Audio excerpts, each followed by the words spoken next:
Okay, so you got hurt and you want to make a claim against the person who hurt you.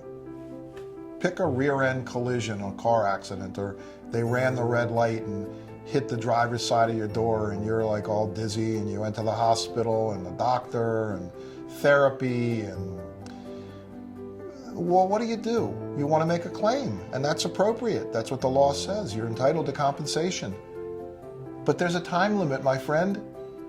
Every state has what is called the Statute of Limitations. It's a law. It's written down in the law books of every state. And I'm just going to refer to it as a time limit. And why is there a time limit? Well, tell me something. How would you feel if I said that, when I was in third grade, my third grade teacher hit me, and now I can no longer, in my whole life, I can no longer hear in my right ear because of my third grade teacher. Now okay, you guessed, right? I'm a little older than you probably thought, but that was more than 50 years ago. Would it be fair now to make a claim against my third grade teacher 50 years later? Of course not. So every state has made a decision on how long you have to file your claim.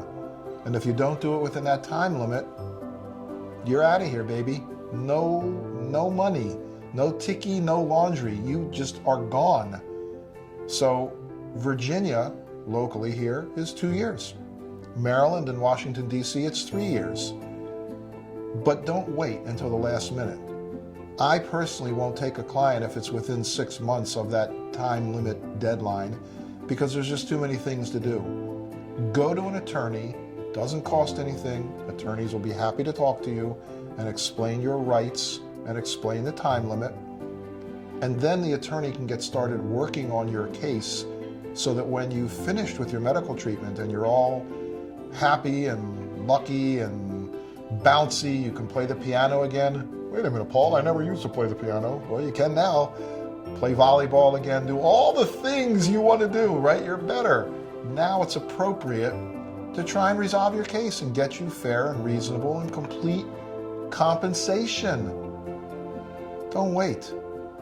There's no harm in making that phone call because, again, the attorney's not going to charge you for that phone call to answer questions and to give you some guidance.